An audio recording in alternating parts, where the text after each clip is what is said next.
What do you say to somebody watching this, and I guess their teeth are starting to, decay and fall apart and get weak and things like that? I would start by saying there's never a better time than right now. Is go have it checked out. It's not going to get better on its own. So let's make a plan together. And the longer you put it off, the more work needs to be done. What about insurance and sedation dentistry? Does it cover it? It's pretty standard stuff. And from most of the cases that we've done, the insurance has no trouble at all paying a benefit for this sedation. Now, some sedation is not covered. And what sedation is that? It depends on the policy they bought. Okay. And that, Aetna could have 10, 20, 30 different policies. It's all that. But it's not a lot of money, though. I mean, because you did tell me, even if insurance is not going to cover it, it's not a lot of money. I can't think of a service that we do in dentistry. The people who avail themselves of that don't think that's the best value we've got. Doesn't everybody know that you can be sedated one way or another? I mean, I don't think much about it. No. But people don't know. I think it's a growing trend in dentistry. It's probably always been available, but just as of recently, it's growing in dentistry. People are nationwide. What are the stats? 1 out of 20 dentists do this. No, I don't think it's that. 1 out of 100 dentists. I'm probably closer to that. So it's rare. So it's not that but common. See, that's if you include nitrous oxide and everything, it might be 1 out of 10 or 20. Yeah, but we're talking about different levels of conscious oral sedation. Okay, so I asked you earlier about the different levels, and I think we talked about a pill. We ended with a pill where they have no memory of the experience. Right. And you said something about a pill the night before. So we will give them medication the night before, and that just helps you sleep. And it has a long-acting life to it. That's right. There's an anxiety knowing you're going to the dentist the next day. Correct. So you get a full night's sleep the night before, and that drug is still in your system, so it interacts with the next medication that we give you the morning of. The morning of an appointment is that first hour is just me sitting and talking with the patient and incrementally giving them medication. We have a sedation suite where we can close it off and just put on music or a movie or something. And until that person says, yeah, I feel comfortable, we just sit and talk for an hour. Okay. Now take me through that process. Okay, so the day before, they've decided I want to get sedated. Mm-hmm. They decide on the treatment plan. The next day they come in, immediately they check in. They know what they're in there for. They've had the pill the night before. They're relaxed. They go into the sedation room. They have another pill. 15 minutes and they're ready to go? Everybody's different. That's why we reserve that hour. So about an hour? Sometimes 15 minutes. Sometimes it takes the full hour to get them sedated to the point where they're... So for x-rays and everything on this second day, potentially... No matter what the appointment is, it takes that hour to get them comfortable. And then we could spend 3 or 4 hours working on them. We could spend maybe just 30 minutes gathering records. We use different drugs for different amounts of time. So you call that oral conscious sedation. What's the next level? The next level is intravenous or general anesthesia. But that's rare. Is that right? That's totally rare. It's not always necessary. With the level of sedation that we're using, people are perfectly comfortable. So let's talk about the different procedures you do while they're sedated. So teeth cleaning, x-rays, what else? What haven't we talked about? Root canal, I guess?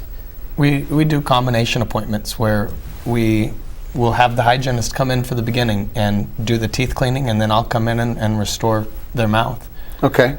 You don't always know what's going to happen before you start an appointment, but we're ready to take care of anything. Are there any benefits to sedation? Oh yeah. That's what it is. It's all benefits. It makes it safer for patients. Safer how so? A patient will start out, they'll come into that appointment and blood pressure way off the charts.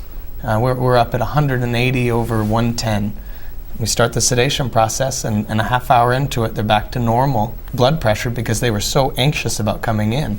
That makes the appointment much safer. Now, your staff, you keep talking about the friendly staff. They're really, everybody comes on my show and says they have a friendly staff. Yeah. Yeah. So how is yours different then from the typical friendly? It brings a smile to your face when we say this. They're the best. They are. It's almost annoying to be trying to concentrate, and all you hear is them laughing and joking and having fun. Yeah, I'll be back there in one of my treatment areas, and I can hear Stacy laughing and speaking with somebody that just came in the front door. I can hear Mary Ann talking with a patient, and they're laughing about something. Has this group been around each other for a long time? They're a team. They help interview. When we hire somebody new, we are always involved as a team. picking who we like, and Yeah. we meet all the time as a staff, 2 hours a week on Wednesdays to just talk about how we can do things better. Now, you're in Arizona. What part of Arizona are you in? Or Scottsdale. Scottsdale, okay. And not everybody's doing it there.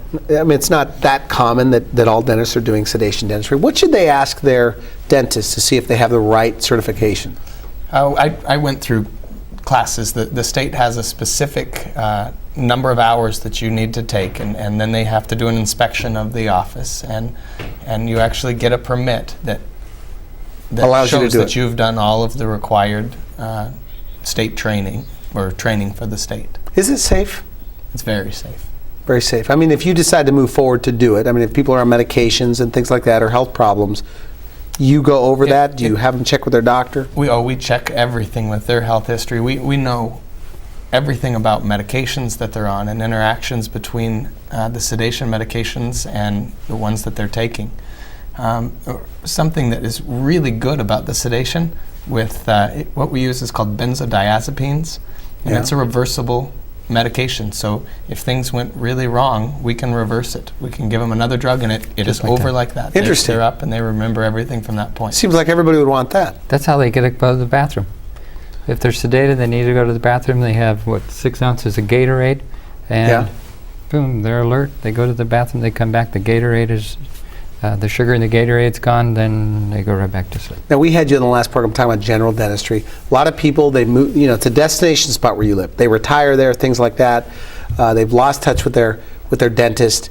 And what do you say to them that looking for a new dentist? Because you guys think you're the friendliest dentist in all of Arizona. Well, I don't know. There's some pretty friendly There's ones some out great there. guys there. Okay. But I say, come meet us. I mean, do you secretly think you guys are the friendliest in Arizona? I think I'm the funniest. You're the Maybe funniest. Not the friendliest. Right. What about your dad? I mean, what do you want people to know about your dad as a dentist? Maybe that, because he doesn't like bragging about himself. I have gained a whole new respect now doing the same profession. How so? He's an amazing, amazing dentist. Is the work that he puts in. I have respect that every single step of the way, from the time a patient walks through the door, he cares about patients. He cares about what labs we use and getting the finest materials put in their mouth. Good. The best quality, and just an amazing Good. dentist. Obviously, the baby boomers grew up, they don't like the dentist. And had hard they're times. great candidates. What about the younger people, the 20-year-olds, the 25-year-olds? I think there's less. Do they need have the for same fear sedation. or less fear? Less fear. Dentistry has become easier and easier, I think. They haven't had to have as much dentistry. They haven't had teeth extracted. They haven't had to wear a removable partial. They haven't had to have the stuff done to them that my generation did. Do you still have people that haven't been to the dentist in 10, 15 years? Oh yeah, All the week, time? Every week. every week. So these are new patients Yes. that decide to come in? Yeah. Okay. And some of them are prepared. They know. They've put it off for 20 years. I saw somebody a couple weeks ago, and he knew that it was that time. He wanted to get things fixed, and he was committed to it, and so he came into the office. Great. Now, business people. You say business people, the sedation dentistry is great for business it's great people. for Why them. is that? Because they can sit down and just get the job done. I mean, we can get, if we take the time to plan, which sometimes people that are busy don't like to take the time to plan and get it all organized. If we take the time to plan, get it organized, we can take care of some of the most comprehensive stuff in 2, 3, 4 visits. And being sedated like that, they're going to take a day off of work anyway. Yeah. So if we can work for 4, 5, 6 hours, and they think they've been there for an hour, it's wonderful for So them. 4 to 6 hours is safe to Yeah. be in that twilight Sure. mode. Yeah. Not a problem. Any side effects that you get that are common Nope. out there? I don't understand it. I mean, it just almost doesn't make sense. But 9 out of 10 people will say, that was nothing. I maybe took a Tylenol or a couple Advil Afterwards, that yeah. night, but People feel less pain afterwards, and who can explain that? What do they remember? Just walking in the door and leaving? No, they don't remember that because remember they had that anxiety thing the night before. They don't really remember that. Seems kind of funny feeling. Kind of will remember some things from the morning and some things from that evening. Oh, I had a interesting couple. She wanted to be sedated, and she said, you won't have enough stuff to sedate me. And I said, well, we'll take care of things for you. Don't worry about it. And that so right? we were talking when we were done, and I said, hey, I'm not even going to give you the post-op instructions. No, I'm going to give you the post-op instructions. And so I told her, you might want to take a couple of Advil, but you won't remember this conversation. And she said, oh, yes, I will. Oh, yes, I will. So when I called her that night, I said, do you remember the post-op instructions? She goes, the what? Is that right? They always say they always want to walk down to the car. Yeah, and they want to go drive. to work. Or They want to drive home. I can drive. They could drive. So somebody always drives. Always. Yep. Always. Extremely important. How common is that you call them at home? The next day? The night of, we call and check in. Really? Is that and see how right? they're That's your feeling. policy? That's not common. That can't be common in dentistry. That you call the patients? It's getting more common. You know what I found that helps people with anxiety that have never been to the office. I know they're coming in the next day, and I call them and say, hi, I'm Dr. Briggs. We haven't met yet. I would like to know if there's anything that you want me to pay special attention to when you're in the office tomorrow. Wow. So we called before. And people have bonded a little bit, understand that we really do care. And that little phone call just sort of So you call them. is an example that, wow, he does care. Find out if there's anything we can be prepared to talk about or have Yeah. for you at your first visit, because we haven't met yet. And then Yeah. they can kind of unload some of their anxiety right there on that phone call. I've had 20 minutes of listening before that I've right? ever met them on the phone. What about when you get a machine? Do you say, we're going to be pulling your teeth tomorrow? Just want to... I guess you leave that stuff out. I'm so sorry I missed you. If you'd like to speak with me, here's my home number. Call me back. All right, I want to thank both of you guys for coming on the show. Great topic. You made it very interesting, so I want to thank both of you for coming on the All show. right. Thank you. It was fun to do. You've been watching The Wellness Hour, the leader in medical news and information. I'm Randy Alvarez. If you would like to see this again online, visit our website at wellnesshour.com. If you're afraid of the dentist, you got to see this again, or point a person, a friend of yours, or a loved one that is afraid of going to the dentist. Make them watch this interview. For now, I wish you good health.